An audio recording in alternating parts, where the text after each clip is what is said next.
Bien, bonjour à tous, bonjour à toutes.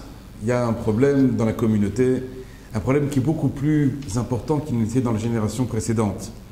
Ce problème, vous le savez, c'est le problème du zivoug, d'arriver à trouver sa bonne moitié. Le problème devient de plus en plus fort dans tous les domaines et les choses nous sont remontées.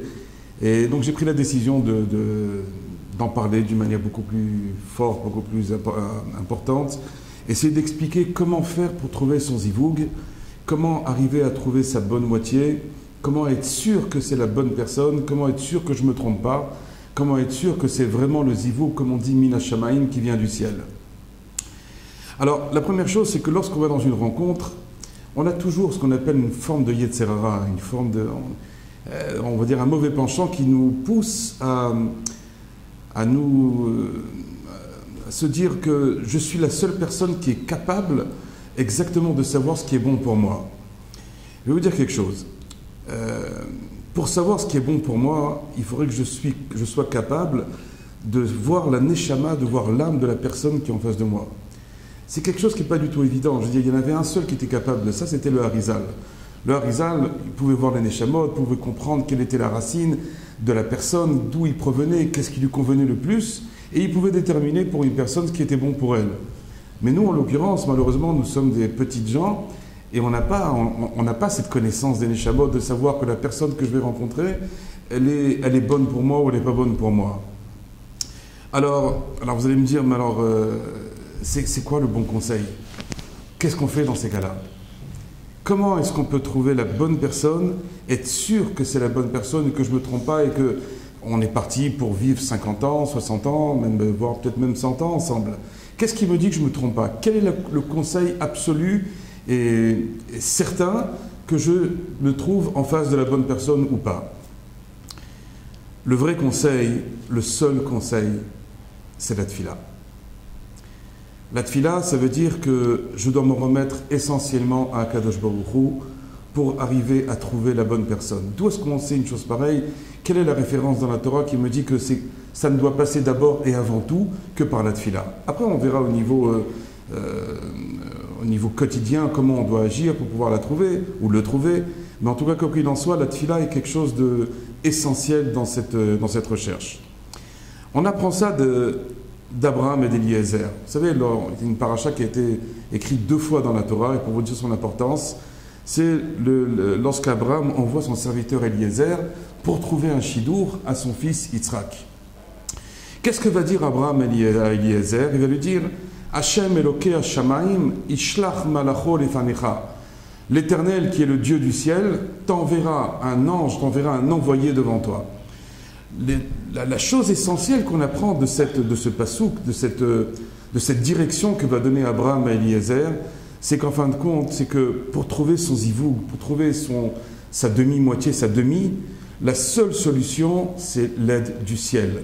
Si on n'a pas l'aide du ciel pour y arriver, alors on ne peut pas y arriver. Si je me suffis uniquement par rapport à ce que je pense, par rapport à mes sentiments, par rapport à ce que je ressens, je risque d'être très déçu. Si je m'appuie essentiellement sur Akadosh Baruch Hu et je donne la dimension que à Kol Bidei Shamayim, tout vient du ciel, et en particulier la notion du zivoug, du shidour, là j'ai des chances de pouvoir y arriver. Donc ça veut dire, trouver son zivoug, c'est d'abord Mina Shamayim. Ce n'est pas les copains, ce n'est pas les chatranim, ce n'est pas les rabbanim, ce ne sont pas les gens de la communauté qui vont m'y aider, c'est d'abord et avant tout Mina Shamayim. Et donc quand je dis que c'est Mina Shamayim, c'est-à-dire ça vient du ciel, ça veut dire que seulement Akadosh Baruch Hu sait ce qui est bon pour moi. Et dans la mesure où il n'y a que lui qui sait ce qui est bon pour moi, donc la seule attitude et la seule solution que j'ai pour solutionner mon problème, c'est la tfila. C'est prier Hachem, puisque la solution, elle est chez qui? Elle est chez Dieu. Donc si je ne demande pas à Dieu, à qui je vais le demander? Aux gens, aux amis, mais qui me dit Bichlal qui connaissent ma neshama, et qui me dit Bichlal qui connaissent la neshama de l'autre? Maintenant, eux, ils sont intermédiaires, ils viennent faire en sorte que les deux personnes vont se rencontrer. Mais qui est-ce qui est Mezavek Zivugin? Qui est-ce qui est l'organisateur suprême, justement, des deux personnes qui vont se rencontrer? Il ne faut pas oublier une chose, c'est que lorsqu'un homme et une femme se marient, En vérité, le Zohar nous dit, ce sont très palgués d'Enshama. Ce sont deux moitiés d'une seule et même âme qui ont été séparées en venant sur terre et qui maintenant, lorsqu'ils vont passer sous la choupa, vont se retrouver. Donc, ça veut bien dire que si je prie dans cette optique-là, il y a une chance pour que mon zivoug va bien monter dans le ciel. Si je prie pas et je me fie uniquement qu'à ma perspicacité, qu'à mon jugement, qu'à ce que je parle, pas uniquement parce que je ressens, il y a des chances pour lesquelles je peux arriver à l'erreur. Donc ça veut dire que, avant même de commencer à m'adresser à des chatranim, à des rabbanim ou des rabbaniot ou des amis, la chose que je dois faire avant les recherches même, c'est d'abord prier Hachem. Lorsque je vais prier Hachem, j'ai des chances de pouvoir mettre Hachem avec moi. Mais lorsque je sors Hachem de ma vie, automatiquement, je peux me fier qu'au hasard. Et lorsque je vais selon le hasard, on ne sait pas trop comment les choses vont pouvoir aboutir. Donc ça veut dire que Hachem, dans cette histoire-là, est la chose prépondérante. Et la tfila envers Hachem est plus que tout. Donc, qu'est-ce qu'il nous reste à faire? Il nous reste uniquement à multiplier les tfilotes, s'appuyer sur Hachem et qu'il nous dirige vers le bon zivouk. C'est ça exactement la seule solution que nous avons. Maintenant, alors comment on fait pour prier? C'est une bonne question qu'on doit tous se poser. Comment fait-on pour prier? Il y a la prière telle qu'on la connaît dans le Sidour, dans le livre de prière, la Hamida. C'est vrai, on va en parler dans les prochains cours, dans les ségoulottes, comment arriver justement à trouver son zivouk d'une manière pratique. Mais là, je parle au niveau de la hashkafa, de la pensée, comment il faut aborder ce sujet-là. Il y a ce qu'on appelle la tfila personnelle. Vous savez qu'avant de réaliser toute démarche, avant chaque rencontre, avant que je puisse être certain que ce qui va se passer, ça va être pour mon bien, je dois prier Hachem, mais d'une manière personnelle, pas dans un livre. Ça veut dire que je dois pouvoir développer une forme de communication avec Dieu et je dois lui parler du problème que je suis en train de vivre actuellement. Comme si je parlais à un ami, comme si je parlais à mon père, comme si je parlais à ma mère. Je dois pouvoir ouvrir mon cœur vers Akadosh Baruch Hu et lui exprimer ce que je ressens. Tout le temps où je vais garder dans mon cœur sans exprimer ce que je ressens, la tfila ne sera pas une vraie tfila. Donc ça veut dire que arriver à parler à Hachem, arriver à prier Hachem, c'est arriver à lui dire, à lui parler, à lui dire exactement ce que je ressens dans mon cœur. Et donc ça veut dire que lui demander qu'il nous ouvre les yeux, lui demander de prendre la bonne décision, lui demander qu'on évite toutes les peurs, toutes les craintes, tous les affolements qu'on peut avoir là-dedans, qui nous donne la stabilité de l'esprit, la stabilité dans le cœur, arriver au moment de la rencontre où on va voir la jeune fille ou le jeune homme en question, et arriver à lui parler d'une manière sincère. Et lorsqu'on aura prié de cette manière-là à Kadosh Baruch Hu, alors on peut aller d'une manière complètement détente envers la personne que je vais rencontrer et Bezrat Hashem faire en sorte que ça va être la bonne personne. Dès la première prière qu'on va réaliser aussi, il faut, quand on va parler à Hachem, il ne faut pas seulement prier pour le zivoug. Il faut prier pour tout le reste. Il faut prier, par exemple, pour avoir la facilité du shidour, que le shidour se passe facilement. Vous savez, je vais vous donner un grand conseil. Lorsque vous voyez un shidour que vous êtes en train de réaliser et que le shidour devient compliqué, que ça se passe mal, etc., n'insistez pas trop. Insistez un petit peu, parce que bon, des fois, il faut un petit peu insister pour montrer qu'on veut vraiment. Mais je vais vous dire par expérience, et je l'ai vécu, et je l'ai vu au niveau de mes enfants, et des gens de ma keïla, et des gens qui me côtoient, à chaque fois qu'un shidour s'est passé d'une manière compliquée, il ne s'est jamais réalisé. Donc au lieu de rentrer dans la tourmente et dans la fatigue de l'esprit surtout, quand vous voyez que le shidour se passe mal, il n'y a que des bagarres, il n'y a que des histoires, laissez tomber, c'est même pas la peine d'y rentrer. Le deuxième point aussi, c'est de demander à Hachem que ça se passe rapidement. Vous savez, il y a des shidours qui vont traîner des fois 6 mois, 1 an, des fois même 2 ans, où la personne ne sait pas ce qui va se passer, elle va revenir, ça va être une fois oui, une fois non, et on ne sait plus où on en est. Quel est le problème quand ça dure très longtemps? C'est les bilboulim dans l'esprit. C'est-à-dire on est perturbé, on n'arrive même plus à travailler, on n'arrive plus à étudier, on n'arrive plus à prier, tellement on est pris dans le problème qu'on est en train de vivre actuellement. Donc il faut demander à Hachem la rapidité, que ça se passe rapidement en quelques mois. Dès qu'on a dit oui à la personne, qu'il y a un délai de 3, 4 mois, 5 mois, 6 mois au grand maximum pour arriver au jour de la repas. Qu'il n'y ait pas de perturbation de l'esprit, comme on l'a dit tout à l'heure, les bilboulim, c'est quelque chose de catastrophique. On n'est pas sûr, on doute. Le doute a pour effet de faire perdre le yishuvadat, c'est-à-dire comment on pourrait dire ça en français, avoir un esprit serein. Lorsqu'on a plus l'esprit serein, on ne sait plus ce qu'on est en train de faire. Donc demandez à Hachem que le Shidour se réalise sans perturbation.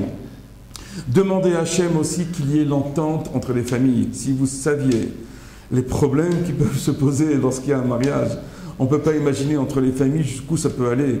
Des fois, alors, nous, ça peut être des insultes, des cris. Il faut demander à Hachem, depuis avant même qu'on ait commencé à voir le Shidour, il faut demander à Hachem à ce qu'il y ait une bonne entente entre les familles. C'est extrêmement important. Il faut demander à Hachem aussi qu'on trouve facilement un appartement qui soit éclairé, qui soit facile à vivre pour le couple, dans lequel le couple pourra évoluer comme il faut. Il faut demander aussi la bracha pour la parnassa, parce que combien de couples, combien de zivugim, de shidurim se sont réalisés, et il n'y avait pas de parnassa, et le problème de parnassa a entraîné des problèmes de shalom bayit, quelque chose de terrible. Il faut aussi prier pour le shalom bayit, qu'il y ait la paix dans le couple, qu'il y ait une bonne entente, qu'on arrive justement qu'on soit sur la même longueur d'onde. C'est une chose qui est très importante. Il faut prier aussi pour le kavod mutuel, pour le respect mutuel dans le couple.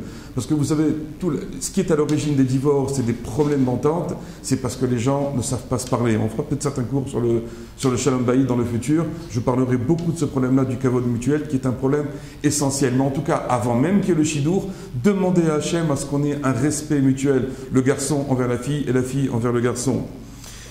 Qui n'est pas une chose très importante, chose qu'on ne peut même pas imaginer combien le problème revient et redondant, c'est le problème de Zera chez le Kayama, le problème de fertilité, de fécondité. Vous ne pouvez pas imaginer le nombre de couples qui se marient et qui n'ont pas d'enfants et qui supplient Hachem après. Mais il fallait déjà commencer à prier avant le Shidour. On n'attend pas d'abord de se marier et prier pour avoir le Zera chez le Kayama, pour avoir une fécondité, avoir une descendance, mais on doit en prier même avant de connaître la personne que l'on va rencontrer.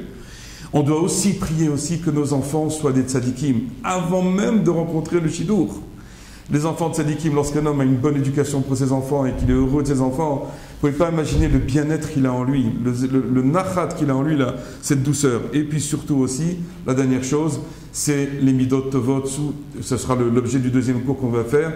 Les midot tovot, ça veut dire trouver les bons comportements chez le conjoint, les bonnes qualités, les bonnes choses qui vont faire en sorte que automatiquement il y aura ce qu'on appelle des atomes crochus et que Bezrat Hashem, ça ira ensemble. Voilà, c'était le premier cours qu'on a fait pour comment trouver son zivou. Oui, Nissim, je vous écoute. Ratzian, tout d'abord, je vous remercie de venir encore une fois sur nos plateaux. Mais j'ai une question sur ce que j'ai entendu. Vous nous demandez de prier, que ces jeunes célibataires prient.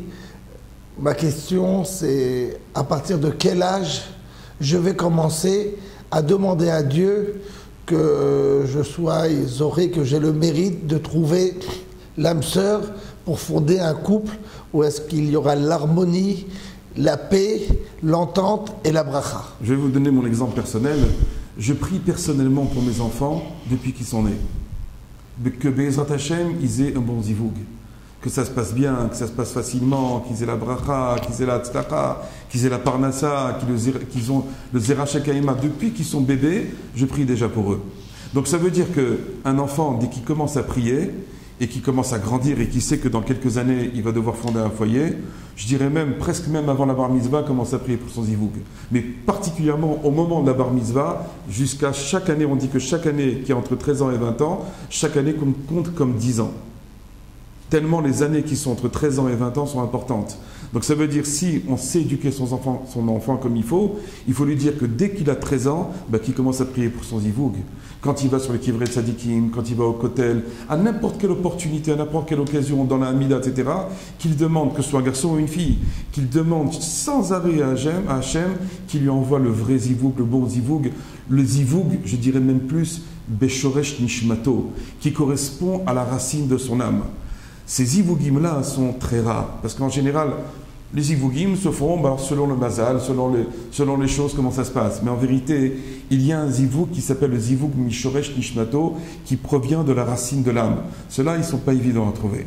Et c'est pour ça que cela, il demande énormément de tfilotes. Lorsqu'un homme prie de toutes ses forces pour avoir un zivoug Beshoresh Nishmato, de la racine de son âme, alors effectivement, il peut être méritant d'avoir quelqu'un d'exceptionnel. Et quand on a trouvé quelqu'un d'exceptionnel, et c'est dans les deux sens, en général, la famille qui va naître va devenir aussi une famille exceptionnelle. Et c'est ce que désire chacun. C'est ça ce qu'on désire tous, d'avoir des enfants exceptionnels, des enfants tzadikim, des enfants qui soient chassidim, qui soient dans le Derech Hashem. C'est ça ce qu'un homme désire au plus profond de lui. Même si un homme ou une femme n'est pas très religieux à la base. Mais en vérité, lorsqu'on commence à se marier et avoir des enfants, on met de côté toutes les bêtises et on se dit, je voudrais vraiment que mon fils soit quelqu'un dans la Torah et dans le Derech Hashem. C'est ça ce qu'en fin de compte, on désire tous. Merci bien, Rav Zion. Merci et be'atzlacha, et que vous soyez tous heureux de trouver votre zivug beshoresh nishmatam selon la racine de votre âme Bezrat Hashem bekarov mash. Amen et amen.